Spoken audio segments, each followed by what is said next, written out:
The Laws of Ascension, Chapter 8, First Task. The 3 tasks on the screen are all labeled as team tasks. The first is called the competition task, the second one is called the gathering task. Finally, at the bottom is a task called dungeon. Why don't they tell us what they are? Vera asks. It's to prevent sabotage and unfair play. It also stops us from gathering the necessary items that may be needed before starting the task.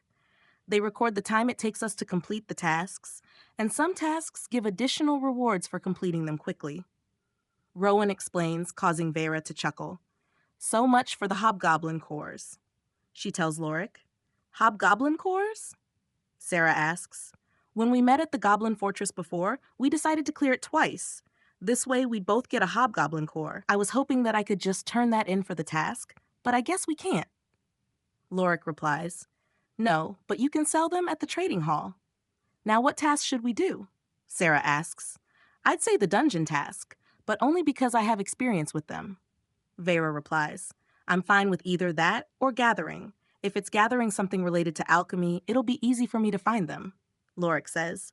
Dungeon or competition for me? I'd imagine the competition would be a team match between us and another team.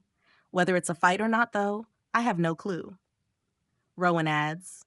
Then dungeon it is, since we're all in favor of that, Sarah says before tapping the dungeon task. 2 buttons appear on the screen. One says confirm task and the other says go back.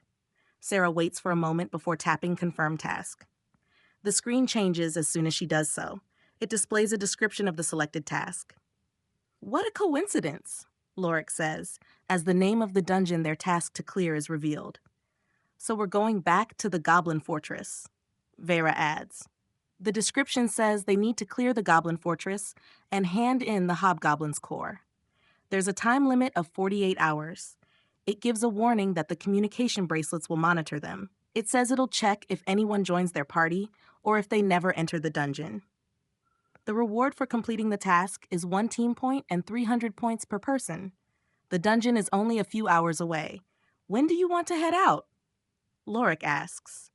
Let's go now. As long as nothing unexpected happens, we can make it back for dinner, Sarah replies before standing up. As she does, the screen flickers and disappears. The sound of others shouting can then be heard. What the? Vera asks, while looking over at the source of the sound. 2 people are arguing while another tries to stop them. But what confuses her is that she didn't hear them before. She just heard one of them finish shouting, but not how they started their shouting match. Why didn't I hear them before? She asks herself. The task tables use the wind law to block sounds. This prevents others from hearing what tasks we take. It also blocks the screen, so only we know what task we took. This way, no one can try to sabotage us on our way. Rowan explains as they leave the task center. Since you 2 have been there before, what do you think the strategy should be? Sarah asks. Take it slow. Goblins may be weak, but if you get overwhelmed, it'll be bad. The only goblins inside, though, are all club users, so we won't have to deal with ranged attacks. The majority of them were in groups of 3 or 4. Once you get to their fortress, though, there's 15. Vera and I handled it by luring a few out. We'd take them out before dragging some more. After doing that, 4 times we got inside. The hobgoblin was alone, but he had more power than the other goblins. We didn't get hit, but I'd imagine it would knock us down with a single hit. It wielded a club made of metal that had quite a bit of reach. Lorik says before turning to Sarah. How wide is the range of attack for your soul ability? He asks her. I can make it anywhere from 5 feet wide to 30, but it's always going to be in a circle, and anything within will be affected. The degree of weakening and amount of pain will be the same regardless of the size. I'll also know immediately how many were affected by the curse. The curse will last for 5 minutes, and I can't remove it even if I wanted to before then, so I have to be very careful not to hit you guys. Sarah replies. Then could you use that on the fortress? The goblins inside will surely panic, and we can use that to clear them out. We can always back off if we can't handle them, Lorik says, causing her to nod. Should I use my ability on the hob? I could take him out in 1 hit. Well, he might survive, but he'd be heavily injured and on the verge of death. Vera asks. No, let's let Rowan take the lead. If we're to work together in the future, it's important to understand everyone's abilities. We can use ours in training to demonstrate, but they won't be able to show theirs off as well, so it'll be a good chance for them to show off, Lorik explains. You should have been team leader, Sarah says, causing Lorik to scoff. No way. Too much responsibility. Besides, I only know how to plan this particular attack out because I've been to the dungeon before, he says as they leave the academy grounds. They walk down the road in the opposite direction of the castle. They pass by buildings made of wood and stone before getting to a large wall. The wall is made of stone but exudes a strong breath of law. The exact law is the law of solid earth. It binds the stone wall together with the earth below.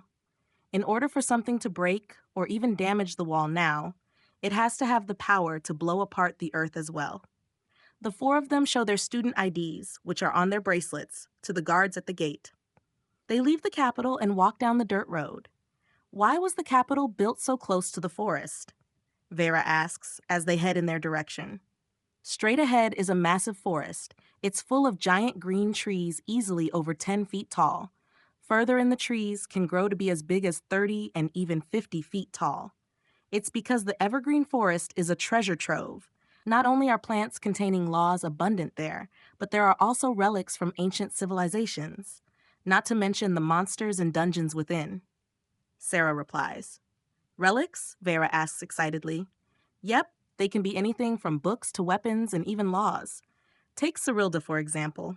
She only obtained her space law after finding a relic containing it. Had she not discovered that law, she never would have been able to comprehend it. Rowan explains. Don't get too excited, though. Many people come here looking for relics, but very few ever find them. It all comes down to luck and chance in the end. Lorik adds. I'm sure it does, but that won't make me less excited, Vera says, causing Lorik to chuckle. Aside from the Goblin Fortress, have either of you fought monsters before?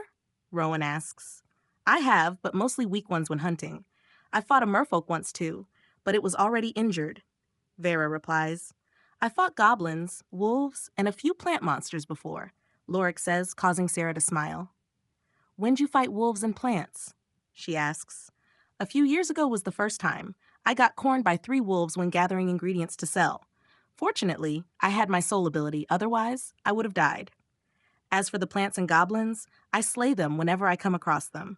Plant monsters can't move, so I consider them easy prey. Lorik replies, I don't think we're at the point where we can call plant monsters prey. They might not be the strongest, but they have a ton of health. Rowan says, causing him to shrug. The 4 of them follow the path into the forest. It's wide, over 10 feet wide, allowing carriages to go through. Every so often, there's a smaller branching path. They keep going until Lorik turns off to a branching path. Vera quickly recognizes it as the one leading to the Goblin Fortress. You recognize that quickly, she says as they follow him down the side path. I practically grew up in this forest. I've only ever been to the outer edge of it, though, but I still know this area like the back of my hand, Lorik replies before stopping. Wait, he says with a smile. The other 3 stop and follow his gaze. He's looking at a tree up ahead. It's on the edge of the path and has a large branch going over the path. On the branch is a small blue sliver. Lorik holds his hand out and manifests his soul ability. A sword made of blue light appears in his hands. He suddenly sprints down the path. As he does, the blue sliver shakes before disappearing from view. It moved up the branch to get close to Lorik. As he passes under the branch, the blue sliver drops down. Lorik jumps back a bit as soon as it does. The creature that falls is flat like a sheet. Its body is only a few inches tall but 3 feet wide. It's light blue and has a pair of eyes on the bottom of its surface. Its eyes are darting around, looking for the prey it tried to ambush. Suddenly, Lorik's blue blade enters its field of vision. It can't move in the air and can only watch as it falls on the blade. The creature nearly gets cut in half from his sword. Blue blood drips out of the wound. Before the creature or its blood can reach the ground, Lorik reaches out. Mist pours out of his green storage ring. It envelops the creature and its blood before pulling them in. Once the mist is sucked back into the ring, the creature has vanished without a trace. That was amazing! How'd you know it was there? Vera asks while running up to him. Sarah and Rowan follow suit. My law heightens my senses and instincts.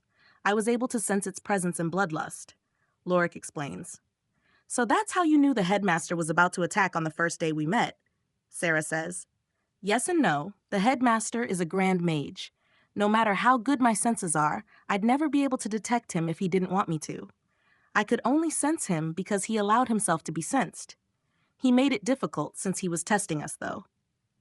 Lorik explains before he continues walking. What kind of monster was that? Vera asks. It's called a strangle sheet. It hides out in trees and falls on your head. Then it strangles its victim before eating them. They're weak, though, so it's rare to find them. Most other monsters can kill them with ease, but their blood and hide are valuable. The hide is elastic and tougher than regular cloth, so a lot of nobles enjoy using it for their dresses and the like. The blood can be used to make quite a few potions. The only thing on it that's not worth a pretty penny would be the meat. It's not particularly tasty, and there's not a lot of it. Lorik replies happily. Are you going to make anything with the blood? Or are you just going to sell it? Sarah asks. I'll sell the hide after processing it, but I'll keep the blood and meat. If I can get some light roots or blood moss, I can make some good potions. Well, I'll need an alchemy set too. Lorik says, surprising Vera. I thought you had one? Can you make potions without an alchemy set? She asks. Yeah, but not many. I've been boiling the potions in a pot for now, but I can't make any potions that need me to do more than just boil. But it's a pain to do it in a pot, especially when I make a mistake. I've blown up way too many pots. Lorik says, causing her to laugh. Just as she stops, they arrive at the entrance to the dungeon.